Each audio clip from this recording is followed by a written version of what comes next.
எல்லாருக்கும் வணக்கம். என்னோட முஸ்லீம் நண்பர் ஒருத்தர் எப்போதும் வழக்கமா நானும் அவரும் ஒன்னா சேர்ந்துதான் சாப்பிடுவோம். ஆனா இந்த ரமலான் மாதம் ஆரம்பிச்சதும் அவர் என் கூட சாப்பிடுறது இல்லைங்க. ஏன்னா நோன்பு வைக்க ஆரம்பிச்சிட்டாரு. அப்புறம் அவரை பக்கத்திலேயே வச்சுட்டு நான் மட்டும் ஃபுல் கட்டிட்டு இருந்தேன். ஆனா அதுக்கு அவரு டெம்ப்ட் எல்லாம் ஆகல, ரொம்ப நார்மலா இருந்தாரு. உண்மையா எனக்கு நோன்பு பத்தி எல்லாம் தெரியாதுங்க. சரி பார்க்க வச்சுட்டு சாப்பிடுறோமே, வயிறு வலிக்க போகுதுன்ற ஒரே காரணத்தினால பிரதர் கொஞ்சம் தண்ணியாவது குடிங்கலன்னு சொன்னேன். இல்ல நோன்பு வச்சா தண்ணி எல்லாம் குடிக்க கூடாதுன்னு சொன்னாரு. என்னது தண்ணிய குடிக்க கூடாதா? அடிக்கிற வெயில எப்படி பிரதர்னு கேட்டேன். அதிகாலையில 4:30 மணிக்கு முன்னாடியே தண்ணி சாப்பாடு எல்லாம் குடிச்சு முடிச்சிருவோம் பிரதர். அதுக்கு பிறகு ஈவினிங் 6:20க்கு மேலதான் சாப்பிடுவோம் பிரதர்னு சொன்னாரு. ஓகே அதெல்லாம் இருக்கட்டும் பிரதர், நான் உங்களை பார்க்க வச்சு ஃபுல் கட்டுறதுனால எதுவும் உங்களுக்கு தோணலன்னு சொல்லி கேட்டேன். அவரு அதுக்கு சிரிச்சாரு. சரிங்க பிரதர், நீங்க ஈவினிங் ஃப்ரீயா இருந்தா இஃப்தாருக்கு வாங்கன்னு இன்வைட் பண்ணாரு. இஃப்தார்னா என்னன்னு எனக்கு சத்தியமா தெரியாது. ஆனா சாப்பிடறதுக்காக தான் இன்வைட் பண்ணிருக்காருன்னு நானும் ஒரு குத்துமதிப்பா போனேன். போனதும் முதல்ல பேரிச்சம்பழம் கொடுத்தாங்க, அதுக்கப்புறம் கொஞ்சம் தண்ணி, அப்புறம் நோன்பு கஞ்சி கொடுத்தாங்க. அந்த நோன்பு கஞ்சியை குடிக்கிறதுக்கு முன்னாடி நண்பர் என்ன சொன்னாருன்னா, நீங்க சமோசாவை பிச்சு போட்டு அந்த நோன்பு கஞ்சியை குடிச்சீங்கன்னா ரொம்ப நல்லா இருக்கும்னு சொன்னாரு. நானும் அதே மாதிரியே சமோசாவை அந்த நோன்பு கஞ்சியில பிச்சு போட்டு குடிச்சேங்க. அடடா என்ன டேஸ்ட்! அதை நான் குடிச்சிட்டு இருக்கும் போதே இந்தாங்க ஹக்கீம் இதை சாப்பிடுங்க அப்படின்னு சொன்னாரு. என்னது ஹக்கீமா? ஹக்கீம் இல்ல பிரதர், ஹலீம்னு சொன்னாரு. அவரு ஹலீம்னு கரெக்டா தான் சொன்னாரு. என் காதுலதான் மாத்தி ஹக்கீம்னு விழுந்துருச்சு. கோதுமை, ரவை, பாஸ்மதி அரிசி, கடலைப்பருப்பு, நெய் இதெல்லாம் சேர்த்து இது கூட ஆட்டுக்கறியே சேர்த்து ஒரு 7-8 மணி நேரம் நல்லா கொதிக்க விடுவாங்க பிரதர். அது நல்லா கொதிச்சு பஞ்சு பஞ்சாகி ஒரு மாதிரி எலும்பு கூட மிருதுவாகிடும். அதுக்கப்புறம் அதை எடுத்து சாப்பிட்டா ரொம்ப டேஸ்டா இருக்கும். இதான் ஹலீம்னு சொன்னாரு. அவர் சொல்லிட்டு இருக்கும் போதே நான் டேஸ்ட் பண்ண ஆரம்பிச்சிட்டேன். நண்பர் இந்த ஹலீம் பத்தி என்னென்னவோ சொல்லிட்டு இருந்தாரு. ஆனா என் மைண்டுக்குள்ள என்ன ஓடிச்சுன்னா, Close your eyes and miss me. என் மைண்டுக்குள்ள ஹலீம் டேஸ்டுக்கான பாட்டே இன்னும் முடியல. அதுக்குள்ள சிக்கன் கைமாவோட மாசி கருவோட சமோசான்னு அடிக்கிட்டே போனாங்க. இதெல்லாம் டேஸ்டோடைய உச்சங்க. இதெல்லாம் திருப்தியா சாப்பிட்டு முடிச்சுட்டு ரொம்ப நன்றி பிரதர், நீங்க அடிக்கடி இஃப்தாருக்கு கூப்பிடணும், நீங்க எப்ப கூப்பிட்டாலும் நான் வருவேன் பிரதர்னு சொல்லிட்டு மீத இருந்த கஞ்சியையும் பார்சல் பண்ணி எடுத்துட்டு வந்துட்டேங்க. எனக்கு ஒரு பழக்கம் இருக்குங்க, எதையாவது சாப்பிட்டோம்னா அதுல என்ன நல்லது இருக்குன்னு கூகுள் பண்ணி பார்ப்பேன். ஆனா இவங்க நோன்புன்ற பேர்ல சாப்பிடாம இருக்காங்களே, இதுல என்ன நல்லது இருக்குன்னு தேடி பார்த்தேன். தேடி பார்த்தா ஏகப்பட்ட நல்லது இருக்குங்க. நம்ம உடம்பு குளுக்கோஸ்ல தாங்க இயங்குது. இந்த நோன்பு இருக்கிறது மூலமா என்ன நடக்கும், குளுக்கோஸ் உடம்புல தீந்து போனதுக்கு அப்புறமா கொழுப்புல உடம்பு இயங்க ஆரம்பிச்சிருங்க. இதனால மாச கணக்குல உடம்புல இருக்கிற நச்சு பொருட்கள் எல்லாம் வெளியேறுதுங்க. தேவையில்லாத கொழுப்பும் வெளியேறுது. கிட்னில இருக்கிற கெட்ட கொழுப்பும் கரையுதுங்க. பிளட் சுகரோட லெவல் இயற்கையாவே குறையுதுங்க. மூளையில செல்ஸும் புதுப்பிக்கப்படுதுங்க. மூளையோட செயல்திறன் அதிகமாகுது. இந்த கெட்ட கொழுப்புகள்லாம் வெளியேறதுனால ஹார்ட் அட்டாக், ஸ்ட்ரோக்கு இதெல்லாம் வராம பாதுகாக்குதுங்க. நாம அதிகமா ஸ்ட்ரெஸ் ஆகுறதுனால கார்டிசோல் அப்படின்ற ஹார்மோன் சுரக்கும். இதாலதான் நமக்கு தலைவலி, உடம்பு வலி எல்லாம் வரும். இந்த கார்டிசோல் ஹார்மோன் நோன்பு இருக்கிறது மூலமா குறையுதாங்க. இந்த மாதிரி நோன்பு வைக்கிறதுனால நிறைய நன்மைகள் இருக்குன்னு அமெரிக்காவில ஆராய்ச்சியில கண்டுபிடிச்சு சொல்லிட்டு இருக்காங்க. இன்னும் இதோட ஆராய்ச்சிகள் தொடர்ந்துகிட்டே தான் இருக்காங்க. சரி, இந்த நோன்பு வைக்கிறதுனால இவ்வளவு நல்லது இருக்கு, நம்ம உடம்புலயும் நிறைய கொழுப்பு இருக்கு, நாமளும் நோன்பு வைக்கலாமேன்னு முடிவு பண்ண 16 மணி நேரம் சாப்பிடாம தண்ணி குடிக்காம இருக்கிறத பத்தி யோசிச்சா கொஞ்சம் பயமா தான் இருந்துச்சு. சரி, ஆரோக்கியத்துக்காக ஒரு 16 மணி நேரம் சாப்பிடாம இருக்கிறது தப்பு இல்லைன்னு முடிவு பண்ணி என்னோட முஸ்லீம் நண்பருக்கு கால் பண்ணி, பிரதர் நான் நோன்பு இருக்க போறேன், எனக்கு கைட் பண்ணுங்கன்னு சொன்னேன். பிரதர் கொஞ்சம் ரிஸ்க் தான், யோசிச்சுட்டு சொல்லுங்கன்னு சொன்னாரு. நான் காட்டுக்கே தனியா போயிட்டு வந்துட்டேன். பெரிய பாறை மலையிலேயே ஏறி இருக்கேன். கடலுக்கு கூட ரீசெண்டா தனியா போயிட்டு வந்துட்டேன். எனக்கு ரிஸ்க் எல்லாம் பெரிய மேட்டரே இல்ல பிரதர்னு சொன்னேன். நோன்பு வைக்கிறதுக்கும் நீங்க சொல்றதுக்கும் சம்பந்தம் இல்ல பிரதர், அது வேற இது வேறன்னு சொன்னாரு. அதெல்லாம் எனக்கு தெரியாது பிரதர், நான் முடிவு பண்ணிட்டேன் நோன்பு வைக்கிறேன்னு சொல்லி சொன்னேன். சரி, நோன்பு வச்சிட்டீங்கன்னா பாதியிலே பின் வாங்க மாட்டீங்களா? வாங்க மாட்டேன் பிரதர். டே ஃபுல்லா தண்ணி குடிக்காம இருப்பீங்களா? கண்டிப்பா தண்ணி குடிக்காம இருப்பேன் பிரதர். சரி, அப்படின்னா நீங்க காலையில 3 மணிக்கு எழுந்து எனக்கு கால் பண்ணுங்க. ட்ரிபிளிகேன்ல சகர் சாப்பாடு கிடைக்கும், அங்க போய் சாப்பிட்டு நோன்பு ஸ்டார்ட் பண்ணிடலாம்னு சொன்னாரு. முதல்ல நீங்க காலையில எழுந்திருக்கிறீங்களான்னு பாக்கலாம்னு சொல்லிட்டு போனை கட் பண்ணிட்டாரு. அசிங்கப்பட்ட கூடாதுன்னு முடிவு பண்ணி 2:30 மணிக்கு அலாரம் வச்சு காலையில எழுந்து குளிச்சுட்டு ரெடி ஆயிட்டாங்க. காலையில 3 மணிக்கெல்லாம் நண்பருக்கு வாட்ஸ்அப் பண்ணேன். அவரு அதை பார்த்துட்டு எனக்கு கால் பண்ணி, பிரதர் நீங்க உண்மையாவே நோன்பு வைக்க போறீங்களான்னு கேட்டாரு. 2:30 மணிக்கு அலாரம் வச்சு எழுந்து குளிச்சுட்டு ரெடியாகி உட்காந்துட்டு இருக்கிறேன், இன்னும் உங்களுக்கு நம்பிக்கை இல்லையான்னு கேட்டேன். சரி சரி கோவப்படாதீங்க பிரதர், நீங்க கிளம்பி வாங்கன்னு சொன்னாரு. நாங்க ட்ரிபிளிகேன் போனப்போ மணி 3:45ங்க. அந்த அதிகாலையில சண்டே அன்னைக்கு பஜார்ல எப்படி கூட்டம் இருக்குமோ அந்த மாதிரி ஒரு கூட்டம் இருந்துச்சுங்க. நாங்க கொஞ்ச தூரம் போனதுமே லெப்ட் ரைட் 2 பக்கமும் சகர் சாப்பாடு கிடைக்கும்னு போர்டு போட்டுருந்துச்சு. 2 கடையிலயும் செம்ம கூட்டம். உள்ள உட்கார்ந்தது போக இடம் இல்லாம வெளியே நின்னுட்டு வேற சாப்பிட்டுட்டு இருந்தாங்க. சரி ரொம்ப கூட்டமா இருக்கு, கொஞ்சம் சுத்தி பார்த்துட்டு வந்து சாப்பிடலான்னு ஒரு ரவுண்டு போயிட்டு வந்து பார்த்தா சக்கர் சாப்பாடு முடிஞ்சிருச்சுங்க. சரி, ஆப்போசிட்ல ஒரு கடை இருக்குல்ல, அங்க போய் சாப்பிடலாம்னு முடிவு பண்ணி அந்த கடைக்கு போனோம். இங்கேயும் சக்கர் சாப்பாடு எல்லாம் முடிஞ்சிருச்சு.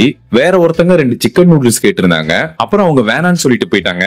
அந்த 2 சிக்கன் நூடுல்ஸ் வேணா இருக்கு, வேணும்னா வாங்கிக்கோங்கன்னு சொன்னாரு. உடனே நண்பர் அல்ஹம்துலில்லாஹ் கொடுங்கன்னு சொல்லி வாங்கிக்கிட்டாரு. முதல்ல சக்கர் சாப்பாடுனா என்னன்னு சொல்லிடுறேங்க. ஒயிட் ரைஸ், அதுக்கு தால் இல்லனா பருப்பு சாம்பார், நெய் சாதம், அப்புறம் தயிர், வாழைப்பழம், இதுதாங்க சக்கர் சாப்பாடு. இதை சாப்பிட்டோம்னா அந்த டே ஃபுல்லா கொஞ்சம் தண்ணி தாகம் எடுக்காம இருக்கும். அந்த டேவை கொஞ்சம் சமாளிக்கலாம். ஆனா எங்களுக்கு கிடைச்சது சிக்கன் நூடுல்ஸ்ங்க. பிரதர் சகர் டைம் முடிய போகுது, வாங்க போய் சாப்பிடலான்னு உள்ள போய் நானும் அவரும் சாப்பிட்டோம். நோன்பு வைக்கிறதுக்கு வாழைப்பழம் ரொம்ப நல்லதுன்னு சொன்னாரு. ஆப்போசிட் பெட்டி கடையில போய் 2 வாழைப்பழம் வாங்கி நானும் அவரும் சாப்பிட்டோம். பிரதர் எவ்வளவு தண்ணி குடிக்க முடியுமோ குடிச்சுக்கோங்க, இதுக்கு பிறகு நீங்க ஈவினிங் வரைக்கும் தண்ணியே குடிக்க கூடாது, சகர் டைம் முடிய போகுதுன்னு சொன்னாரு. அதெல்லாம் நான் பாத்துக்கிறேன் பிரதர்னு சொல்லிட்டு எவ்வளவு தண்ணி குடிக்க முடியுமோ அவ்வளவு தண்ணி குடிச்சிட்டு ரூமுக்கு வந்து படுத்து தூங்கிட்டேங்க. டைம் ஒரு 10:40 இருக்குங்க. அப்பதான் எழுந்தேன். ரொம்ப நார்மலா இருந்துச்சு, தண்ணி தாக்கலாம் எதுவுமே எடுக்கல. அப்புறம் ஒரு 11 மணி இருக்குங்க. வெளியே மொட்டை மாடியில துணி காய போட்டிருந்தேன், அதை எடுக்கிறதுக்காக போனேன். கண்ணு கூசுற அளவுக்கு ஹெவியான வெயிலுங்க. வழக்கமா எப்போதுமே துணி எடுத்துட்டு ரூம்குள்ள போய் ஒரு சேர்ல தான் அந்த துணி எல்லாம் போடுவேன். ஆனா அன்னைக்கு துணி எடுத்துட்டு கிச்சன்ல தண்ணி இருக்கிற இடத்துக்கு போய் தண்ணி எடுத்து குடிக்க போயிட்டேன். அப்பதான் எனக்கு சடனா ஞாபகம் வந்துச்சு, நான் நோன்பு வச்சிருக்கேன்னு. நமக்கு கட்டுப்பாடு ரொம்ப முக்கியம், தண்ணியை கீழே வைன்னு கைக்கு ஆர்டர் போட்டு ரூம்குள்ள வந்து படுத்துட்டேங்க. எப்படி நீங்க ஒருத்தர் கிட்ட போய் சிகப்பு கலரை பத்தி நினைக்காதீங்க சொன்னா அவர் கண்ணு முன்னாடி உடனே சிகப்பு கலர் வந்துட்டு போகுமோ, அதே மாதிரி நீங்க ஈவினிங் வரைக்கும் தண்ணியே குடிக்க கூடாதுன்னு சொன்னதும் இந்த உலகத்துல இருக்கிற எல்லா விஷயமும் ஃபேட் அவுட் ஆகி என் கண்ணு முன்னாடி தண்ணி மட்டும் தாங்க டான்ஸ் ஆடிட்டு இருந்துச்சு. தண்ணிய பத்தி மட்டும் தாங்க திங்க் பண்ணிட்டு இருந்தேன், வேற எதுலயுமே போக்கஸ் பண்ண முடியல. சரி மைண்ட் எப்படியாவது டைவர்ட் பண்ணிடலான்னு யூடியூப்ல போயிட்டு வீடியோ பார்த்தாங்க. அதுலயே தண்ணி சம்பந்தமா ஏதாவது வந்துட்டு இருந்துச்சு. சரி இதெல்லாம் வேலைக்கு ஆகாது, இருக்கவே இருக்கா நம்ம ரூம்மேட், அவன் கூட பேசினா மைண்ட் டைவர்ட் ஆயிடுன்னு சொல்லிட்டு அவன் கூட பேசினாங்க. பேசிட்டு இருந்த கொஞ்ச நேரத்திலேயே தண்ணி எடுத்து மொடக்குன்னு குடிச்சான். அந்த சவுண்ட் வேற. சரி ஜன்னல் வழியா வேடிக்கை பார்க்கலான்னு ஜன்னல் பக்கம் வந்தா அப்பதான் டேங்க் ஃபுல்லாயி தண்ணி கொஞ்சம் கொஞ்சமா சொட்டிட்டு இருக்கு. ஐயோ இங்க படுத்துற நிமிஷம்னால தாங்க முடியலையே, தலை வலிக்குதுடா, தலை வலிக்குதே. சடனா கடிகாரத்தை பார்த்தங்க. மைண்டுக்குள்ள பிக் பாஸ் வாய்ஸ்ல நேரம் 2:30 அப்படின்னு கேட்டுச்சுங்க. சரி இதுக்கு மேலேயே ரூம்ல இருந்த பிரெயின் ஹேங் ஆயிடும், பேசாம ஆபீஸ் போய் ஏசியை போட்டு உட்கார்ந்தாலும் முடிவு பண்ணி ஆபீஸ் வந்து ஏசியை போட்டு உட்காந்துட்டங்க. அன்னைக்கு சண்டேன்றதுனால ஆபீஸ்ல யாரும் இல்ல. சரி இந்த ஏசிலேயே நம்ம தூங்கிடலான்னு ட்ரை பண்ணி படுத்தங்க. ஆனா பசியிலயும் தண்ணி தாகத்திலயும் தூக்கமே வரல. என்னதான் ஏசி காத்துல ஜில்லுன்னு இருந்தாலும் தண்ணி தாகத்தை மட்டும் அடக்கவே முடியலங்க, ரொம்ப ஹெவி ஆயிடுச்சு.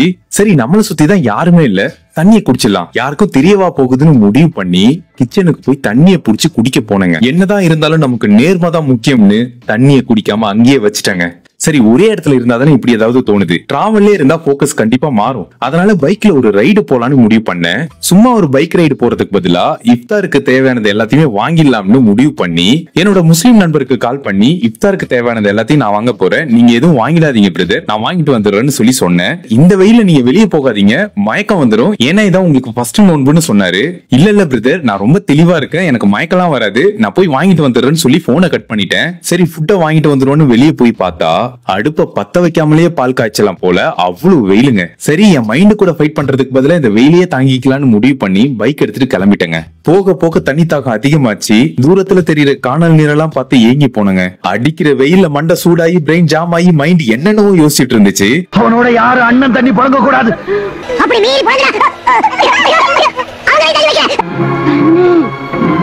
தண்ணி கோடம் எடுத்து தங்கம் நீ நடந்து வந்தா தவிக்குது, மனசே தவிக்குது, தண்ணி தொட்டி தேடி வந்த கண்ணு குட்டினா.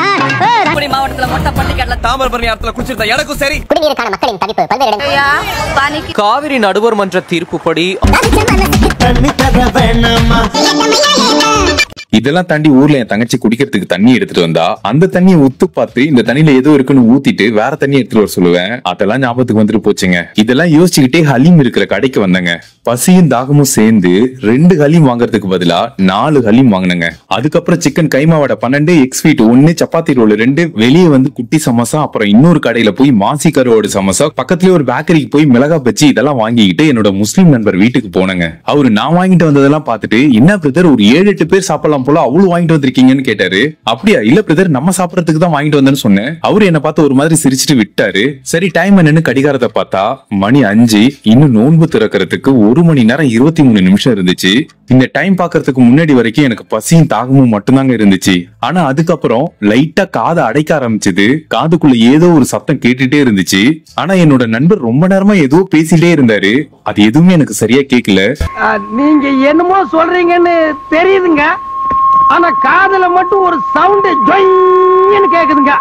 கொஞ்ச நேரம் கழிச்சு டைம் என்னாச்சுன்னு கடிகாரத்தை பார்த்தேன். அதே 5ல தான் இருந்துச்சு. என்னால அதுக்கு மேல முடியலங்கிறது என் ஃபேஸ்லயே தெரிய ஆரம்பிச்சது. அதை பார்த்த என்னோட நண்பர், பிரதர் உங்களால முடியலன்னா நீங்க தண்ணியை குடிச்சிருங்கன்னு சொல்லி சொன்னாரு. என்னால சரியா பேச கூட முடியாதுன்னு சொல்லி தலையை மட்டும் ஆட்டினேன். அதுக்கப்புறம் என்னோட நண்பர் என்னென்னவோ சொல்லிட்டு இருந்தாரு. ஆனா அது எனக்கு எப்படி கேட்டுச்சுன்னா, நான் தண்ணிக்குள்ள இருந்தேன்னா வெளியில இருந்து யாராவது பேசினாங்கன்னா எப்படி கேட்குமோ அந்த மாதிரி தாங்க இருந்துச்சு. அந்த அளவுக்கு காது அடைச்சு போயிருந்துச்சு. பிரதர் நோன்பு திறக்க வேண்டிய நேரம் வந்துருச்சு வாங்கன்னு சொல்லி கூப்பிட்டாரு. அவர் சொல்லி முடிச்சதும் ஸ்பீடா போய் தண்ணி எடுத்து குடிக்க போனேன். பிரதர் வெயிட் குடிக்காதீங்க, இன்னும் 3 நிமிஷம் இருக்குன்னு சொன்னாரு. அந்த 3 நிமிஷம் கடக்கிறதுக்கு 3 நாள் கடக்கிற மாதிரி ஆயிடுச்சு. டைம் சரியா 6:23 ஆனதும், பிரதர் இப்ப நீங்க தண்ணி குடிக்கலாம்னு சொல்லி சொன்னாரு. காலையில 4:30 மணில இருந்து ஈவினிங் 6:23 வரைக்கும் தண்ணியே குடிக்காம என் முன்னாடி அந்த பாத்திரத்துல இருந்த தண்ணியை எடுத்து குடிச்சேங்க. அந்த தண்ணியோடைய ருசிய என்னால வார்த்தைகளால விவரிக்கவே முடியல. அவ்வளவு டேஸ்டுங்க. கொஞ்சம் தண்ணியை குடிச்சதுக்கு அப்புறம் தான் அடைச்சிருந்த காது லைட்டா எடுபட்டுச்சுங்க. பசியில என்னென்னவோ நிறைய வாங்கிட்டு வந்தேன். ஆனா தண்ணியை குடிச்சதுமே வயிறு நிறைஞ்ச மாதிரி ஆகிடுச்சு. வேற எந்த ஃபுட்டுமே பெருசா சாப்பிட முடியல. என்னை சுத்தி தண்ணி இருந்து ஒரு 14 மணி நேரம் தண்ணி குடிக்காம இருந்ததுக்கே இப்படின்னா, உண்மையாவே ஒரு தண்ணி இல்லாத இடத்துல இருந்தா என்ன ஆகும்? என்னோட முன்னாடி தண்ணி இருந்தும் குடிக்க கூடாதுன்னு முடிவு எடுத்தது அது என்னோட சாய்ஸுங்க. ஆனா ஈவினிங் 6:30 எனக்கு தண்ணி கிடைச்சிரும், அது நான் குடிச்சிருவோன்னு எனக்கு தெரியும். ஒருவேளை நான் இருக்கிற இடத்துல தண்ணியே இல்ல, எப்ப தண்ணி கிடைக்கும்னே தெரியாதுன்ற ஒரு நிலைமை இருந்தா என் நிலைமை என்ன ஆகிருக்குன்றத இந்த நோன்பு என்னை யோசிக்க வச்சுச்சுங்க. நான் நோன்பு வச்சதுக்கு காரணமே கெட்ட கொழுப்பு கரையும், பிரெயின் பிரிஸ்காகும், ஆரோக்கியமா இருக்கலாம்னு தான். ஆனா நோன்போட முடிவுல நான் சாதாரணமா நினைச்சு வீணாக்கிட்டு இருந்த தண்ணி எவ்வளவு முக்கியமானதுன்றத உணர்ந்தேங்க. 10 வருஷத்துக்கு முன்னாடி கவிஞர் வைரமுத்து எழுதின ஒரு புக்கோட வரிகள் எனக்கு ஞாபகம் வந்துச்சுங்க. அந்த புக்கோட பேரு இந்த குளத்தில் கல்லெறிந்தவர்கள். இந்த புக்ல அவர் லைஃப்ல பாதிச்ச நிறைய நபர்களை பத்தி எழுதியிருப்பாரு. அதுல அவருடைய தாத்தாவை பத்தியும் சொல்லியிருப்பாரு. தாத்தா ஓடிக்கிட்டே தண்ணியை ஊத்துவீங்க, தண்ணியை ஊத்திக்கிட்டே ஓடுவீங்க, அந்த அளவுக்கு தண்ணியை நீங்க சிக்கனமா பயன்படுத்தினீங்க தாத்தான்னு எழுதியிருப்பாரு. இது அப்போ ரொம்ப சாதாரணமா படிச்சுட்டு கடந்துட்டேன். ஆனா இந்த வரிகளோட ஆழத்தை இந்த நோன்பு உணர வச்சதுங்க. நார்த்ல பல இடங்கள்ல கேள்விப்பட்டிருப்போம், நியூஸ் பேப்பர்ல கூட பார்த்திருப்போம். ஒரு குறிப்பிட்ட சமூகத்தினர் மட்டும் தண்ணியை தொடக்கூடாது, தண்ணியை கிணத்துல இருந்து எடுக்க கூடாதுன்னு நியூஸ்ல பார்த்திருக்கோம். அப்போ நார்த்ல இருக்கிற குறிப்பிட்ட மக்களுக்கு அடிப்படை உரிமை கூட மறுக்கப்பட்டிருக்கிறத என்னால உணர முடிஞ்சதுங்க. இந்த நோன்போட முடிவுல இத பத்திலாம் ரொம்ப நேரம் யோசிச்சுட்டு இருந்தேன். இப்பெல்லாம் நான் டேப்பை கொஞ்சமா திறந்து விட்டு தேவையான அளவுக்கு மட்டும் தண்ணி யூஸ் பண்ணிட்டு நல்லா டைட்டா மூடிட்டு போயிடுறேன். ஒரு டிராப்ஸ் கூட விழாத அளவுக்கு. ஏன்னா சின்னதா ஒரு டிராப்ஸ் விழுந்தா கூட ஒரு நைட்டுக்குள்ள தோராயமா 3 லிட்டர் தண்ணி வீணாகுதுங்க. ஒரே ஒரு டேப்ல ஒரு நைட்டுக்குள்ள 3 லிட்டர் தண்ணி வேஸ்ட் ஆகுதுன்னா 100 கோடி பேருக்கு மேல வாழுற நாட்டுல ஒவ்வொருத்தரோட வீட்லயும் டேப்பை சரியா மூடாம விட்டுட்டா ஒரு நைட்டுக்குள்ள எத்தனாயிரம் லிட்டர் தண்ணி வேஸ்ட் ஆகும். இந்த பூமி பந்துல 70% தண்ணியால தான் நிரப்பப்பட்டிருக்கு.